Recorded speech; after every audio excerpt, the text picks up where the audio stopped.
Hey everyone, thanks for tuning in for another video. This is going to be talking about the Megabass Uoze Swimmer. This is one of my favorite baits to use during the spring and during the fall time to cover water here. Let's dive into it. What is it? All right, so the Megabass Uoze Swimmer comes in a package, looks like this.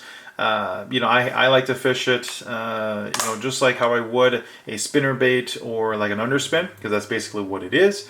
But it comes in different weights, different colors. This is the half-ounce one. Let's dive into it. Why do I have these to the right? Well, we're going to talk about it, and we're going to talk about why it doesn't have the actual, basically, willow blade anymore. But let's talk about these. So what is it, right? It's basically an underspin. It's a jig that is an underspin that has a skirt and a nice weed guard to it. It's kind of, if I can get a nice zoom in video or nice close-up video shot of it. There we go, let's focus in. Very great paint job, just like how you expect from Megabass.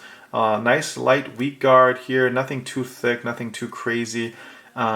Beautiful skirt. It is a hand-tied skirt here.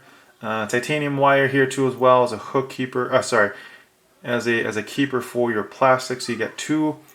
You have one here in the back end, which is like a T almost, and then you also have, a V almost, and you have one on the front here that's also V-shaped. Again, it's hand-tied.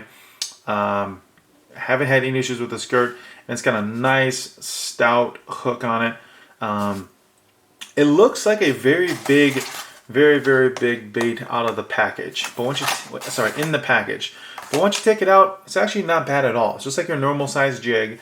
It's just that it has a willow blade on it. Okay, let's talk about the blade. All right, I got a couple mixed reviews about this blade and durability of it because it has not been the best. But it does catch fish, okay? It does. So that's why I still use it. That's why I still love it. It's one of my favorite baits to cover water during the spring and during the fall. But this willow blade just creates a lot of action in there, and fish just love reacting to it. So this is a great bait to cover water in the spring and in the fall time. The willow blade is not durable. I'm not talking about the blade itself. I'm talking about the wire that holds the blade. That is my pet peeve about this lure. It is not, I mean, I don't know if I can get a nice close-up zoom on it.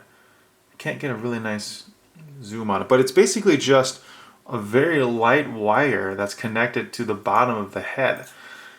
It's not reinforced, there's nothing here, it's just basically, just connected somehow.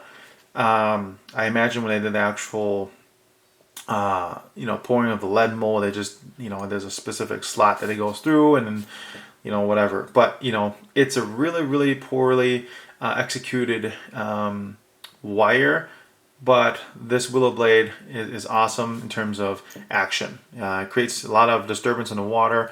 Fish love chasing these things. I can get fish to figure eight this thing and destroy it when fish are chasing it back to the boat. It's just an awesome versatile bait. Comes through the grass very well. Comes in a lot of different colors. Again, it's a hand-tied double keeper, which is awesome. A nice silicone skirt. And it's just really awesome to cover water, especially in colder temperatures. So here is the downside though, okay? The price point.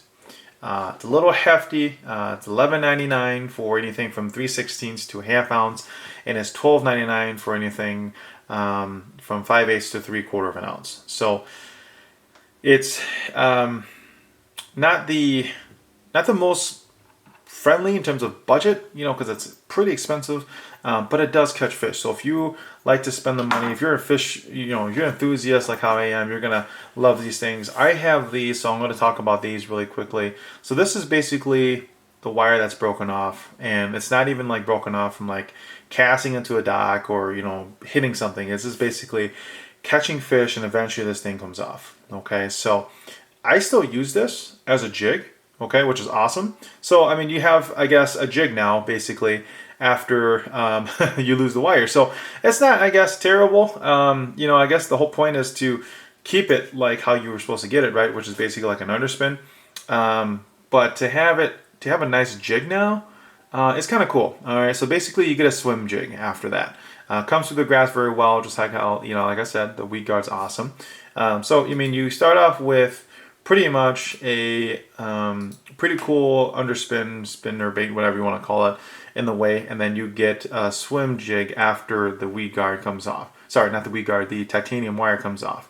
Is it going to come off on you? Yes, it will. I haven't had one that hasn't come off yet.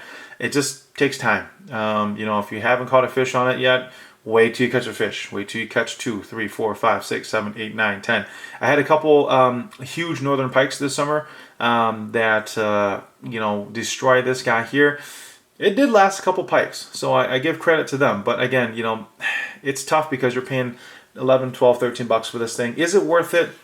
Yes, it definitely still is worth it. Get you some awesome bait. You can use any kind of plastic you want on it. I just have these Kitex on it because they're really cheap and it has a nice squid scent to it, so I like using these. But put a nice little swim bait on it and you got yourself a fish catching magnet machine for your colder water temperatures. If you guys have any questions about it, let me know. But this is basically just like a quick overview on it. Thank you guys so much for watching, and I hope you guys enjoyed the video, and we'll see you guys on the next one.